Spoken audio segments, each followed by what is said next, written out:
Hi everyone and welcome to the show. Today we have Tim Newbold. He's the founder and director of strategy at Skillfire. Welcome, Tim. Rash, thank you so much for having me, mate. Really excited to be here. Thanks so much for coming. I've been looking forward to this for a while now, and I'm so glad that you're here. So before we start, tell us quickly about Skillfire. Yeah, cool. So what we are, we're about a company that really helps organizations scale and grow. And so, we don't do the sales and marketing side of things. We're not about sort of growing up your business pipeline, but it's the operational side. So how do you grow and scale your teams to be high performing? So that covers everything from creating strategic clarity, setting audacious goals and really achieving those goals, and building high performing teams. And we do that, a lot of that is through training. So we've got an online training platform where people can jump on and learn about things like objectives and key results. And also we have people who come in and help your business and go through this sort of transformational journey as well. Brilliant, great work, Tim. So objectives and key results. That's the main thing I wanted to talk about today with you. So can you tell us a bit more about what is objectives and key results or OKRs, and like how different it is to like say KPIs? And it sounds really familiar, similar to KPIs. So it's a bit, are they the Yeah. same thing, different? And what's the difference of it with balanced scorecard and things like that? Yeah, it's a really, really good question. So what I might do is I might talk a little bit about sort of where I get started in OKRs, and that might help set some of the context. So, I've been doing this for about 10 years now, a little bit over, and started out in my personal life. I've always been really goal oriented.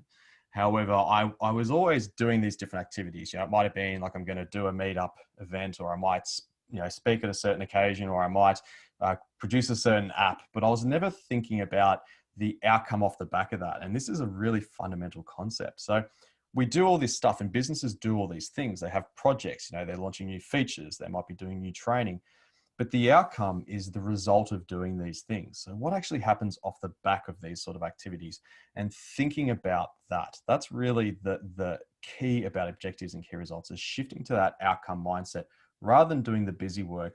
What are we actually trying to achieve through this work? So that was a really fundamental starting point for me. Exactly. Output and outcome. That's quite important.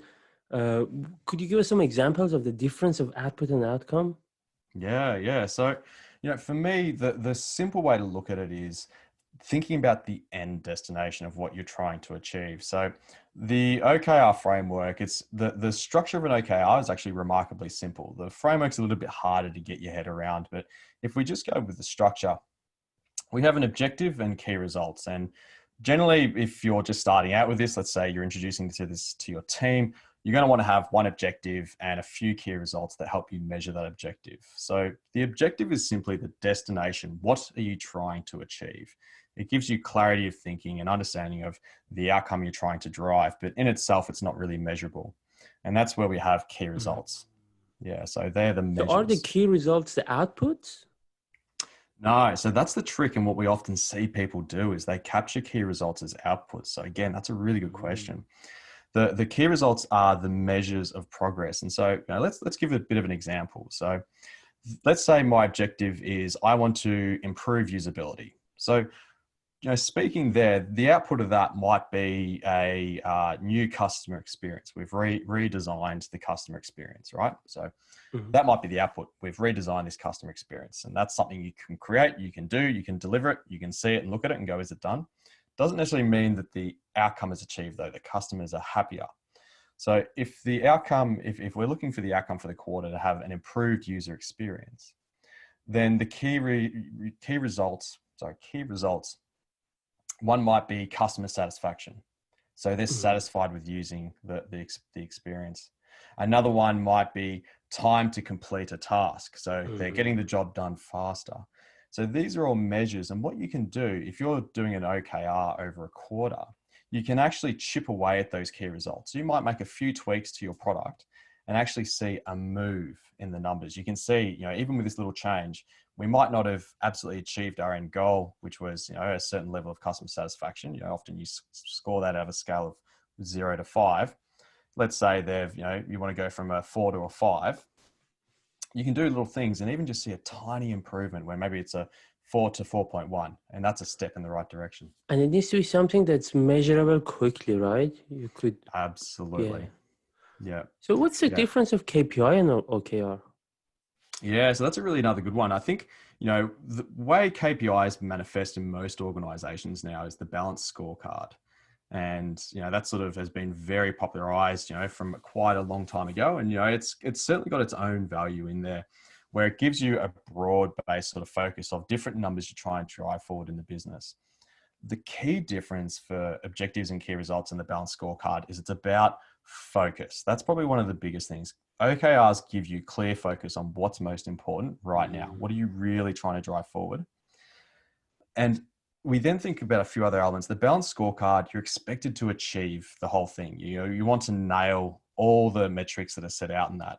And a lot of those metrics too, they're lagging indicators. Yes.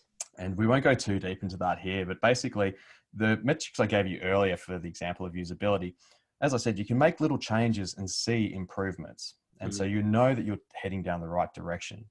Versus lagging indicators, things like sales, it takes a long time to see a shift in sales. You might make a whole bunch of product improvement, but not actually see new customers coming on board because of that until much later. So we want to try and see up front. That's Exactly. one part of balance. Yeah, that's one part of balanced scorecards.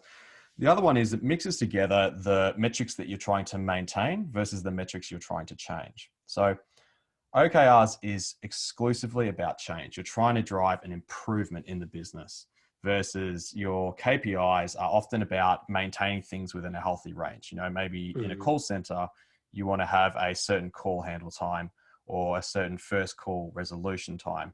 And as long as our numbers were within a healthy range, we're happy. And so that's where KPIs are really good and still relevant from a measure of business health, but they're not quite as handy from a measure of improvement and strategic execution. Yeah, that's quite an important one. And I guess when people all know what we're trying to achieve, everything becomes simple. There's alignment, and people can make decisions toward that goal at the same time. Right. Right? So Yeah. let's do an activity together. I don't know how this is going to play out. It's I like it. something new. As an agile coach, I have to set OKRs for myself. I want to set OKRs for myself. How would it look like? So can we go through this activity and see if we can set one? I can tell you about the objective 100%. and then we work out the key results for it together. How's that? That sounds amazing. Let's do it. Yeah. So tell me, what is the objective? All right. So one of my objectives is to enable other people to think like me. Not everyone, the Right. champions. Enable the champions to think like me. Excellent. Excellent. And so what happens or what do we get if they're thinking like you? Kind of a ripple effect, so that I'm just one person and I won't be able to influence. My sphere of influence is limited. But when we have more people like that, that ripple effect can be significant. Excellent. Very cool. So, the outcome to me sounds like, or the objective there sounds like to me, we want, maybe not everyone, but we want Arash's champions to think like Arash.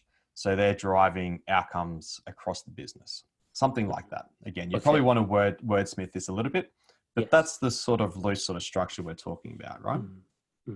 Yeah.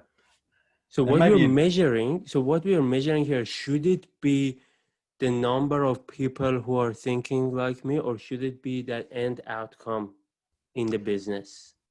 You've absolutely nailed this discussion, because if it was just the number of people thinking like you, right? I mean, it's very hard to sort of measure that. But at the end of the day, let's say you had a whole bunch of people thinking exactly like you, and they're all in your one team, and they're not working with the rest of the business. You're not going to drive that outcome, are you? Right? Yeah. So what I'd be thinking about is, I know I've heard about the incredible work you do with teams. What are some of the transformation that teams see based on working with you, where they're starting to think a little bit like you? Yeah, so they become critical thinkers. They question things. They go back to their leaders or broader organization and ask them, what are we trying to achieve? That kind of, yeah. Excellent. And so, I think we could look at some measures for that. How would we start observing more behavior like that?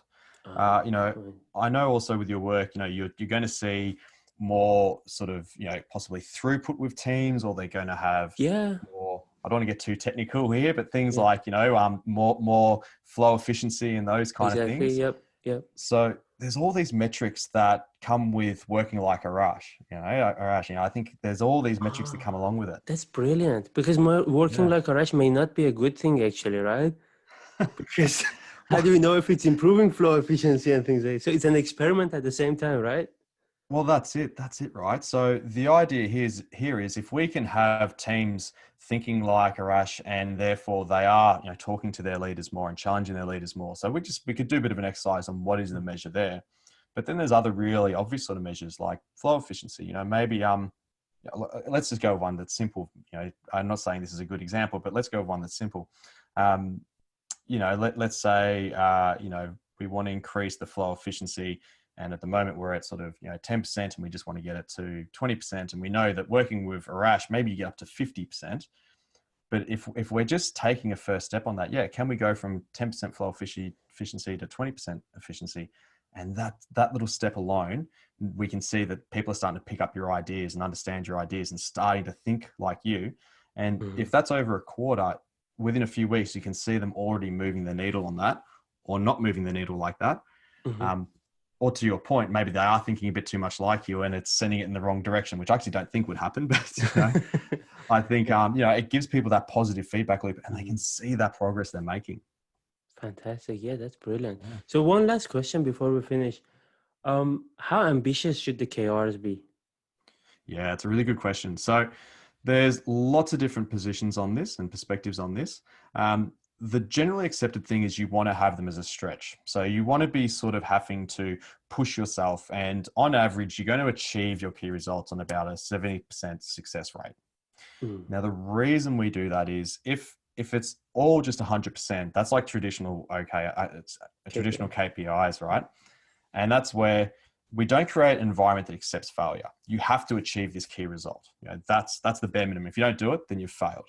Versus OKRs says you're going to be trying stuff out. To your point, experimenting. We're pushing the envelope, and sometimes you're going to crush it. You're going to get 100% of your goal, and that's it, nailed it.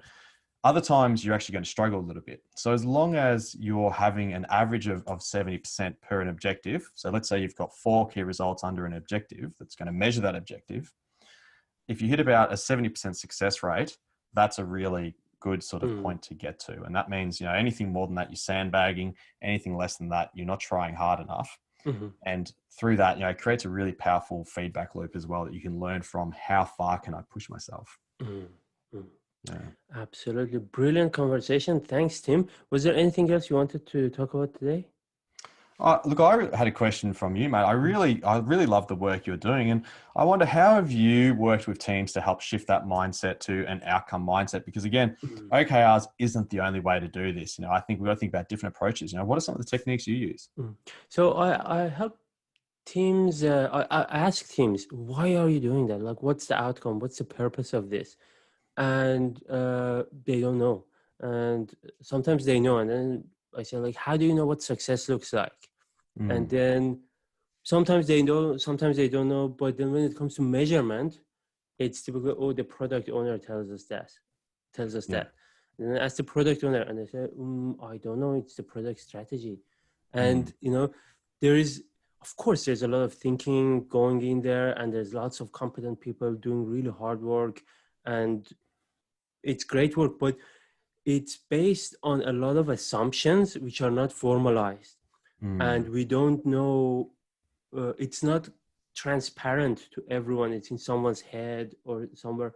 So once we try to make that formalized in a method like OKR, or at least having those conversations around it, and people start asking these type of questions, then everyone would think like it's their own business. Everyone would think like, why am I doing this? What's the purpose of this? Rather than, the way I like to put it is the mindset moves towards getting the job done rather than doing my job. So I personally don't have a go-to technique. I usually use these conversations and metaphors and these kind of stuff.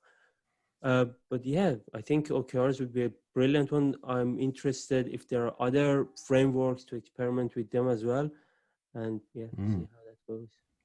I think that's really cool. And I think you've just answered one thing that I probably should have jumped on, which is the really underlying intent. Although OKRs will help you move to an outcome mindset, it is about connecting you back to the why behind your work. What's the purpose Mm. of what we're trying to do here, and how are we progressing on our strategy in a meaningful way? So, I think like what you've said there, it comes with conversation. So OKRs is one path to that, but having the conversation is the key, and that's what it's all Mm. about. And I think if people listening today are going to do anything after this call, go and have those conversations with your team. Absolutely. Absolutely. Thanks so Right. much, Tim. It was a fantastic conversation and I enjoyed it so much. Thank you so much for your time, Arash. Have a wonderful day. You too. Have a good one. And Thank see you. you, everyone. Thank you.